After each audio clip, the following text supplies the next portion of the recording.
He-Man, Master of the Universe, opened in theaters. I didn't love it. I'm going to be honest with you. It's certainly, now I know you guys liked it better than I did. I enjoyed it. Did. I did too. There are certainly some moments in it I quite enjoyed. There are a couple of moments and a couple of things about it that I thought were quite good.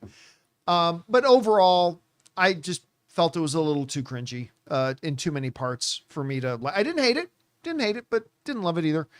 But, you know, we hope that it does well. Now, I always expressed some concern that, is there an audience for He-Man today?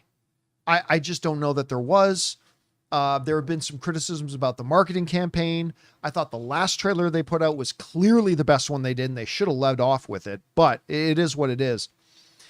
But now, as people in their headlines are writing, like according to this one in Yahoo Entertainment, writing Masters of the Universe's box office struggles to justify its budget.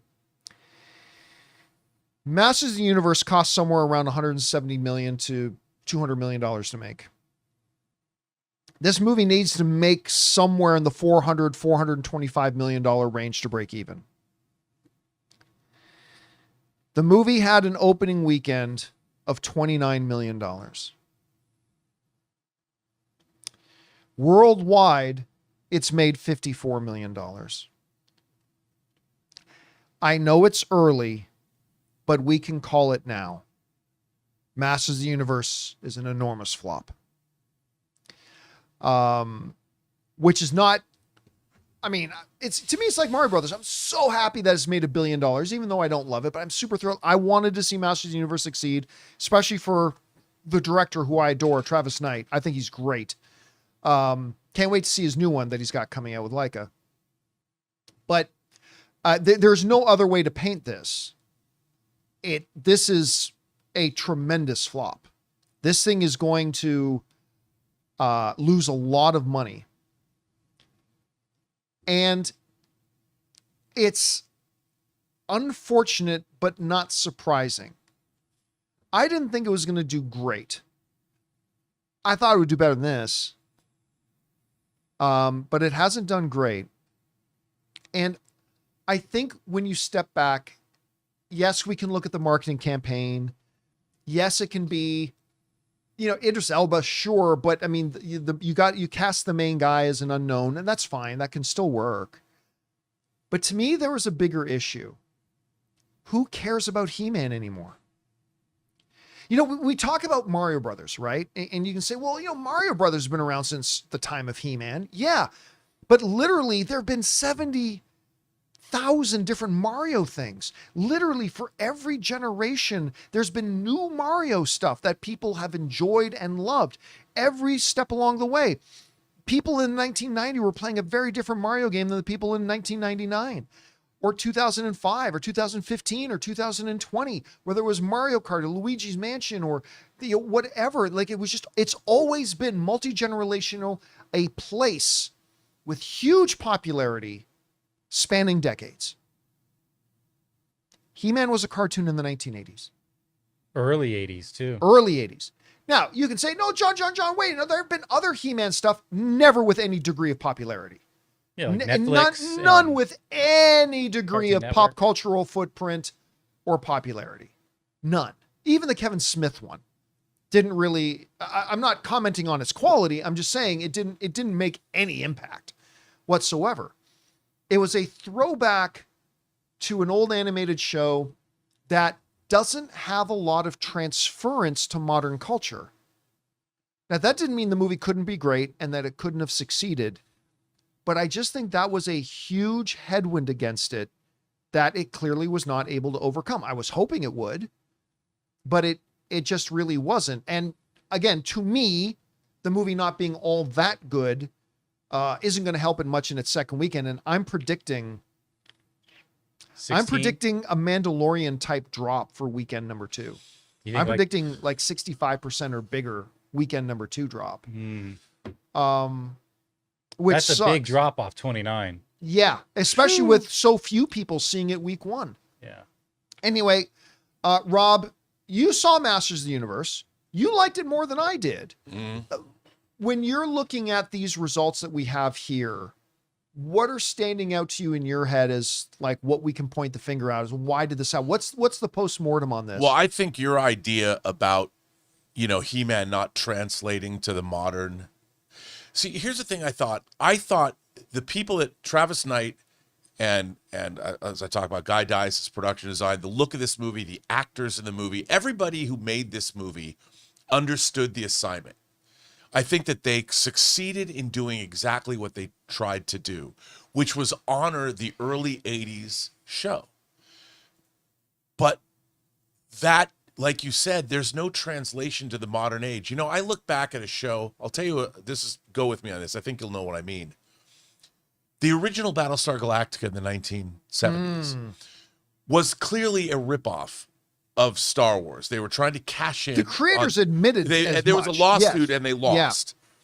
Yeah. If you look at what the Battlestar Galactica series did of the early 2000s, it took the core concept and reinvented its tone.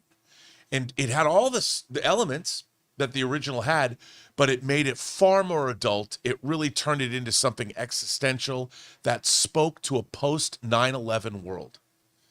And it was a huge success. This He-Man exists in a space where it didn't go anywhere from its initial conceit. What they made has, and I have to say I enjoyed it. What they made has no place in the modern world. Where does it exist? In our very ironic postmodern meme culture. There was no place for it. It's almost like it was this beautiful creative endeavor that lives in a cul-de-sac that doesn't belong in the modern age.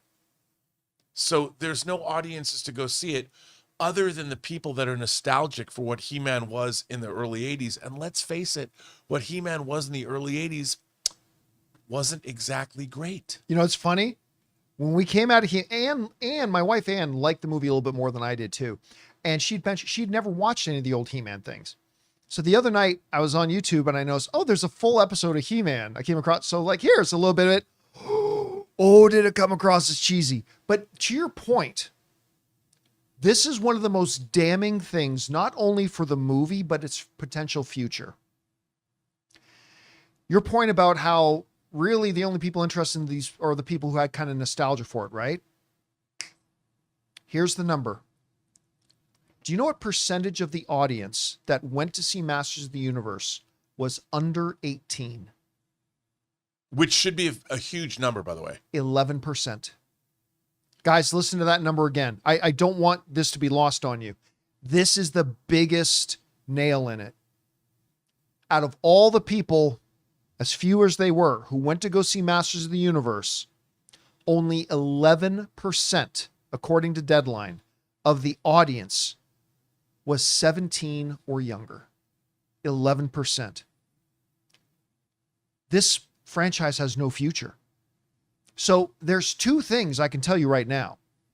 Number one, you may have loved the couple of people who popped up in the post-credit scenes. Yeah, don't hold your breath. They ain't coming nothing. There is not going to be a sequel to this. There's just not. Secondly, I saw somebody in the live chat mention this too, but it's true.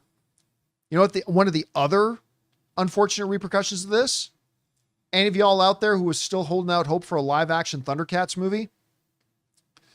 Yeah, no. Yeah, don't hold your breath. It ain't happening. Because Thundercats, honestly, I'd be more interested in a Thundercats movie than I was a He-Man movie. But Thundercats is going to suffer that exact same thing. It was great in its era, but it did not have the multi-generational span that something like a Mario Brothers did, right? So I really don't think I can't see anybody spending the money on making a live action Thundercats. I absolutely cannot see them making a sequel to this He-Man movie, not with this kind of financial disaster. And again, because they were not able to win over a new generation. And the fact that that's the biggest. Yeah. The fact that you had 11% were 17 or under, which that number should have been closer to 40. 11% not only means that did the marketing for this not appeal to anybody, but it just is an extra condemnation of the fact that over the past 30 years, He-Man has not stayed in the pop cultural consciousness other than those of us who were young in the early 80s and watched it in the first place. It's just, you know, I mean, I don't know if there was a way it ever could have succeeded. I just don't know. Guys, we want to take a second and thank a sponsor of today's video, Hims. You know, one of the hardest things about trying to lose weight is just figuring out what actually works. Because we've seen them all. There are a million trends, diets, and gimmicks out there, and honestly, it can get overwhelming. And that's why weight loss by Hims really stands out. Hims now offers access to an affordable range of FDA-approved GLP-1 medications, including the Wegovy pill at its lowest price ever, and the Wegovy pen. With Wegovy at Hims, lose up to 20% or more of your body weight when combined with diet and exercise. It helps you regulate your appetite and eat less, so success is within reach. Plus, Wegovy is the first ever and only GLP-1 available in a pill for weight loss, so there are no needles needed. And the process is extremely convenient. Everything happens online. You connect with a licensed provider who determines if treatment is right for you, and if prescribed, your medication gets delivered right to your door. No insurance necessary. Ready to reach your goals? Visit hims.com/Campea to get a personalized, affordable plan that gets you. That's HIMS.com/Campea.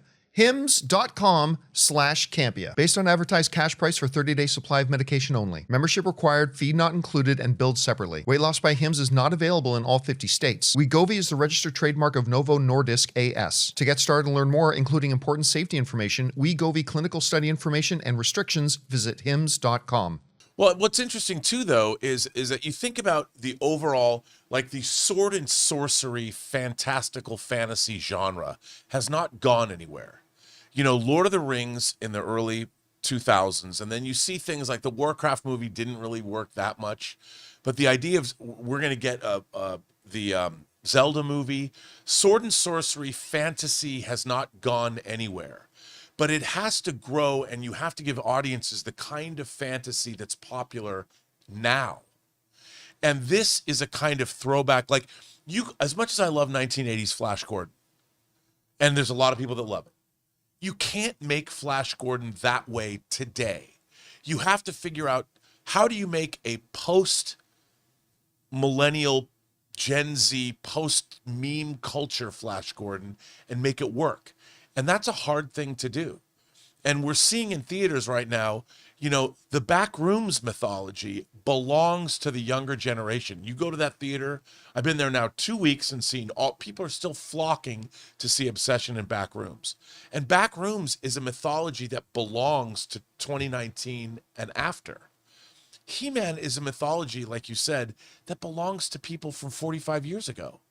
And unless you have a reason to bring that mythology forward and make it pertinent to modern audiences, it has nowhere to go. You know, somebody brought up in the live chat saying, well, does this mean that the Highlander reboot is going to be... Here's the difference. Here's the difference.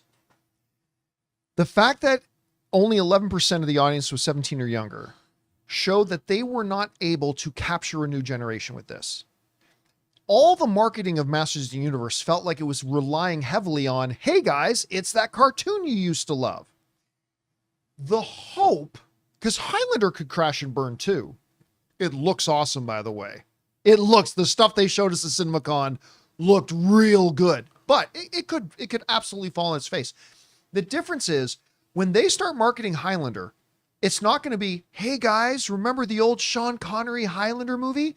They're going to market it as its own thing to a new audience, like any other new original movie, and try to capture the audience. Masters of the Universe clearly failed to do that. Hopefully Highlander will be successful in doing that. Not promoting itself as the remake of the old, Christopher Lambert film, but rather as, look at this kick-ass movie called Highlander. Right. And hopefully they're going to be able to accomplish that. That's going to be the deciding factor. So... But also the premise of Highlander. Oh, it's timeless. It's timeless. Timeless. Yeah. And you know, it's so funny too, because there are things I liked about this movie. Like, he's not in it enough. I loved Battle Cat. Especially in the third act of the film. Jared Leto's Skeletor was probably the best part of the movie.